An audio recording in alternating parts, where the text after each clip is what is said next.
Hey, welcome back to College Center. I hope that you're ready for some good training today. For today's training, all you're gonna need is a training knife. Make sure to head over to trigonalgear.com. Check out our new training knives that we have available. These are great for training, great for sparring, and they got our logo on them. So how cool is that? Oh man, it's not gonna get it, is it? There we go. So take your College Center support to the next level and go check out our awesome training gear, very reliable training gear over at trigonalgear.com, which is our new Collie Gear website right over there. You can order them and go get yourself a pair or two of some awesome training knives right here. Also, before we get to the training, make sure to do me a quick favor. Number one, hit that thumbs up button for this video. Number two, leave me a cool comment below. And number three, make sure that you are subscribed to the channel if you are not subscribed yet. And hit that bell so that way your notifications are turned on so you do not miss any upcoming videos. Also, head over to collieapex.com. I got a link in the description below so that way you can get the deal that I have going on for online school, that you can get a sweet deal and get access to everything that is available at my online school, plus the future stuff that we are constantly bringing out every single week to you guys. Grab your training knife, let's train. This is going to be a two-part video series, and the first part is we're going to be taking a look at some knife techniques on the forward grip, right? When you look at the knife work of Collie, you have two basic grips. You got the forward grip, or the sock grip, and then you also have the reverse grip, or the call grip. So in today's training, we're going to take a look at the forward grip, and then make sure to come back for the next video, which will be focused on the reverse grip. So let's first start off by talking about a couple of the different gripping methods, different ways that I've seen people grip the knife, different ways that I've gripped the knife in my different training throughout the years, and then kind of talk about how we do it, how I like to teach it, and then the pros and cons of some of these grips. So on the sock grip, or on the forward grip, probably the first and most common way to grip this method is with the traditional old time and faithful trusty hammer grip. And this is a good grip because it's a very secure grip. It's a very powerful grip. There's a couple cons that I don't like about this grip, but that shouldn't stop you from using it if you do like this grip. So I teach what I teach, and I have my reasons for it. But as I tell my students all the time, if you don't want to do what I teach, then don't. Do your own thing. So anyways, this is a good grip as far as security in the actual grip, right? Like, this is a hard grip. It's going to definitely stay in your hand and everything. Now, the cons about this grip, and the reason why I don't use this grip and why I don't really teach this grip, is the cons just don't outweigh the pros in my experience and the experience that our students experience when we are training. So if we take a look at this grip, right away you're going to notice a lot of contraction right here in the forearm, right? There's a lot of muscular tension going on and all that. This is what keeps the grip very secure, but it's just constant contraction that is going on. Even if you kind of loosen it up when you go to use it, it's going to contract up and everything. And what that is going to do is cause faster muscular fatigue, but even more importantly is that you're so constricted that it's going to slow you down, right? The movements are going to be slower. Now when it comes down to the knife, the name of the game is speed and timing, right? Not so much power, because obviously it's a thin, sharp piece of metal, so there's already a lot of natural power in the tool. So it's going to really come down to speed and timing. Obviously you got to be able to control range, and you got to be able to maneuver your terrain and everything, but it's going to come down to speed and timing. Okay, and we don't want to have any kind of impediment or whatever in the structure that is going to take that speed and timing away from us. If we're getting fatigued, it's going to be really hard to maintain good timing, and you know, we're also going to be slowing down quite a bit. The other thing about this grip is that it keeps the wrist at a certain angle. It keeps the knuckles projected forward, which means that you're not getting as much depth penetration on the slashes. Now, the slashes are the secondary tactic when it comes to the knife. The primary tactic is the thrust, because, you know, thrusts go down into the bones, they go into the organs, right? So the thrusts are extremely damaging, but you still want that full range and penetration of the slashes as well, right? I mean, it is a tactic, it's a valid tactic, it's a necessary tactic, so we don't want to shorten that up, you know, any which way. We want to gain the advantages that we can gain with a knife. So this is the hammer grip, most common grip that you're going to see.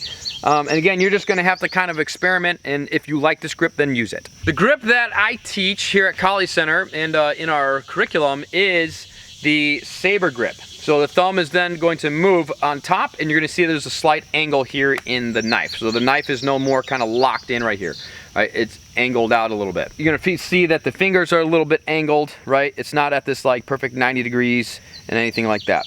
Okay. The Saber Grip doesn't have to necessarily be on top of the spine of the knife. It could also be kind of like, I call it modified Saber. If I had my knife with me, I would show you. But I've done so many videos on this that you can probably see it in other knife videos. But you know, you can just kind of have a little bit of bite like that. Obviously, this is a trainer knife. Like, I know that. So you're not actually going to be putting your hand on the edge if it's a double edge, right? You could put it behind it, just like that. So the Saber Grip, the thing I like about it is that it's less muscular contraction, which means that you are, it's going to take a lot longer for muscular fatigue to set in. Number two, there's more elasticity in the arm. The arm is more relaxed, which means that more speed, right? You're going to be able to train and get faster. Again, you don't have to worry so much about the power in the knife because it is a thin, sharp piece of metal, right? And if you could put a screwdriver into stuff, you're going to be able to put a little pointy knife into stuff. Okay, so you don't really have to worry so much about power per se. But the speed is really important because, right, speed or tempo, this is what is going to regulate the timing. So you have to be able to switch, you know, your speeds, your tempos to calculate and regulate timing between you and your opponent. So we want every advantage of that speed that we could possibly get. So in my opinion, in my experience, there's more pros to the Saber Grip than there are to the hammer grip. Let's take a look at a couple of basic moves, and then we'll go ahead and formulate these into a drill. That way we can work out a little bit. So our first strikes that we're gonna work is our thrusts. Let's just take a look at our basic lines. Okay, there's a lot of ways to thrusts, but let's just take a look at the basics. Number one is that we have that center line thrust. Okay, this is going right to the center line. And then we have the number two, which is the backhand thrust. And number three, which is the forehand thrust. I just want you to thrust this out and back.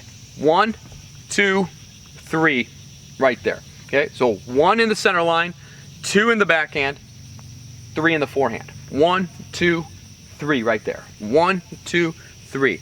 All right, just work this out and then experiment with the grips. Okay, it's just experiment. Have fun in your training.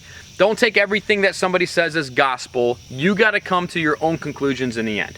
All right, but you can work the hammer grip, which is very good for thrusting. Very secure grip. No issue with it on the thrusting there. Okay, very secure. It is a little slow. It is a little slow on the returns, but you know, when you're thrusting and it's going in, you might be winning, right? And then also play around with it on the Saber Grip as well, and just work this out right there. Once you work that drill, 1, 2, 3, mix it up. Go 1, 3, 2, or 2, 3, 1, 3, 2, 1. You can start mixing it up. It doesn't have to be in chronological order. The numbers are just there for a teaching method. All right, the second drill that I want to make sure we're working is covering our basic slashes. Now there's a lot of slashes. Again, this is the basics, just to kind of get you going, get you moving, and put some focus into your training. One of the biggest things that I notice with people when they're training in Kali, especially in Kali, because there's so much to Kali, is that they're constantly jumping from one thing to the next. That means you're constantly quitting something. You gotta have focus in your training. Spend time with material. Okay, I get people that sign up to my online school and they blow through the material, and I'm like, yeah, but you might know some of the lessons, but you didn't really learn it. Okay? You gotta spend time with it. Okay, you gotta get a lot of reps in. But anyways, here we are. We got 1 and 2 right here. 1 and 2. 1, 2 right there. Again, play with this in the hammer grip, and then do a couple in the Saber Grip, and then come to your own conclusion which one you like more. So the way that I teach our slashes, okay, number one is we teach from what's called a full chamber position, because this is going to teach the full line, the complete arc, the full range of motion. And once you have that down, okay, then you can manipulate that arc and you can shorten it up when you need to. Now, I have a lot of people in the beginning that are like, if you strike like that with a knife, you go big swings equal big opening. True to some degree, false to other degrees. It depends on your skills, okay? Doesn't depend necessarily on just how you're slashing the knife. It depends on your overall skills. How's your footwork? Are you able to control range? Do you understand timing? Can you dominate the calculation and the regulation of timing? Are you negotiating, renegotiating your tactics? Do you know what tactics you're even negotiating with it? So there's an entire package of skills that come together so that way you learn how to protect yourself, okay? But we teach this first, okay, so that way we understand the full range of motion, okay? And we have to know the full range of motion. We gotta know where is the best lines at that's gonna give us the biggest bang for our buck. Okay, I see a lot of people when they're slashing down here. Maybe that's gonna be somewhat effective, but you're losing range. You're losing recovery time, meaning you're losing speed. Okay, but you're losing range. You're losing threat.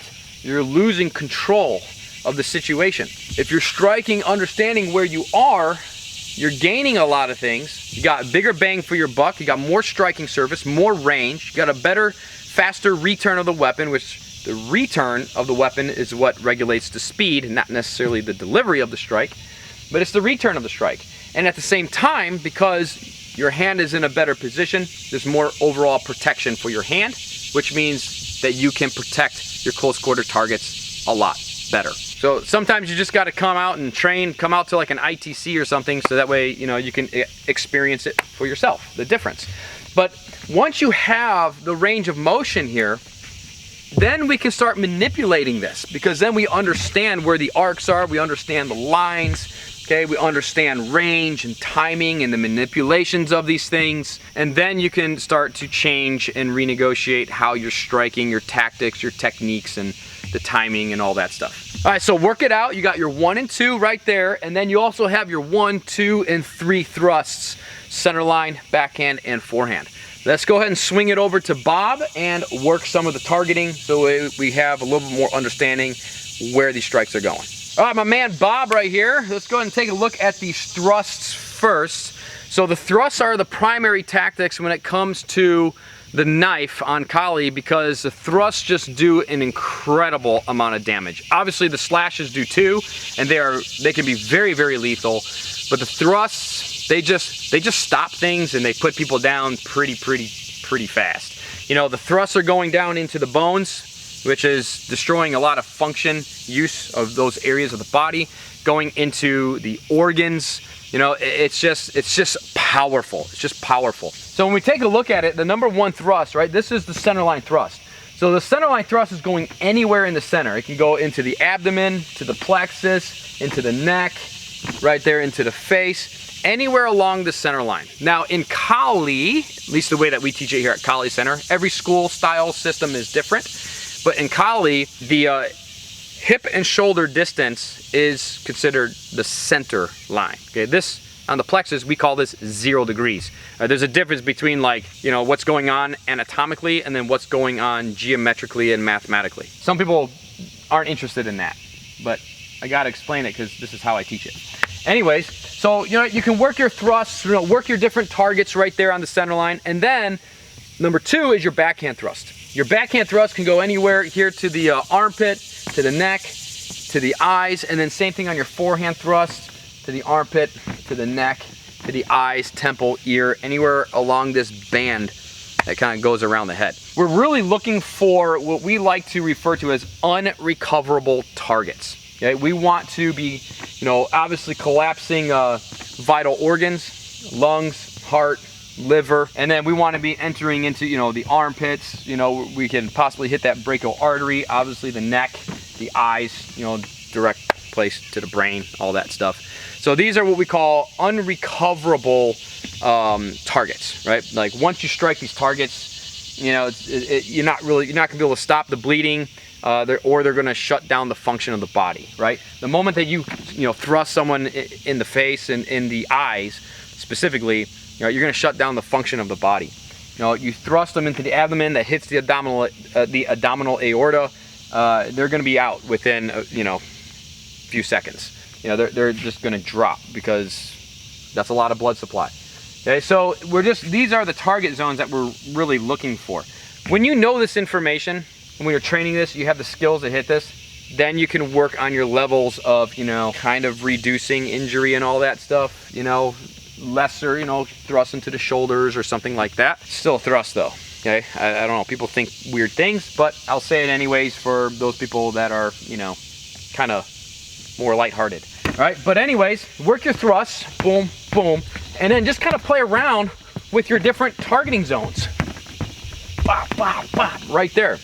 Now the other thing about the Saber Grip when it comes to the thrust that I like is the thumb starts working almost like a sight. If I'm in the hammer grip, which is good, but I don't really know where my thrust is going. When I have my Saber Grip out though, now I can point my thumb right at the eye and I know that my accuracy is gonna be a lot better because I'm able to connect a part of my body specifically to that target, right? As opposed to when I'm striking in the hammer grip, I don't have that necessarily body to target connection. But that's something you can play around with and then see if that, you know, works for you or if it doesn't. But just work around with these thrusts. If you got a bob, a heavy bag, anything that, you know, a tire stack, and then you can put little dots that might represent different of these target zones. If you have like a heavy bag or something, or a stack of tires, or, you know, a little spray paint or something on your tires, and then you have your targeting zones. All right, let's take a look at our slashes. So we have our 1 and our 2 slash right there, our basics 1 and 2, forehand and backhand. So our primary target, the first target that I teach is going right for that bridge of the eyes, bridge of the nose right there. So we're gonna strike right through. Just put a big X right through Bob's face, okay? So 1, 2, 1, 2, 1, 2, 1, 2, 1, 2. Once you have that, then you can start to shorten up the arcs, okay? But train full arcs so we got, you know, the full range of motion, and then shorten them up. Now, obviously, once we have that, then you can go ahead and start striking, you know, slashing to the neck. That's fine. Now, the real primary target is the hand, but Bob, unfortunately, doesn't have any hands here because, well, he lost them a while back. he forgot where he put them. But anyways, that would be the primary target, is direct shots to the hand, because we'd want to neutralize our opponent's weapons. Then we come into those corto targets. But working on the corto, the first one is going right for the eyes, and then you can also obviously go for the neck as well. And once you play with these diagonals, obviously you could always come back with those horizontal strikes and work in those different angles. All right, so let's take a look at the arc and why I teach the arc that I teach it in this fashion in the beginning.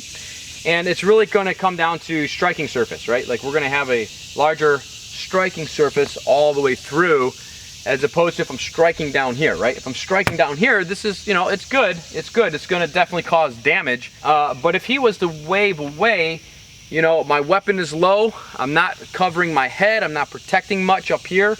And, you know, they can slip in and attack our eyes. So if I'm striking up high, this closes that. Plus, the advantage of understanding where this arc is that in the strike, I can always lower my strike.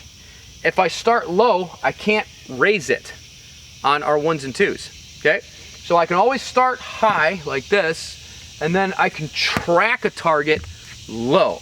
But I can't start low like this and then track my target back up, right? So by striking at a higher arc, this gives us more options when something, you know, doesn't go as planned, or something, you know, kind of goes wrong, or what, you know, when we're trying to negotiate and apply tactics. Right now, if he comes into thrust, right, I can go into other types of counters, but if I'm already down here, I can't go into that. So I've got a lot more range going on here as well. So I could strike Bob, I'm still able to hit him, right? I'm still able to hit him by still keeping my elbow bent, right? I'm not locking it out, you know, but I gotta like really reach to strike his torso right there.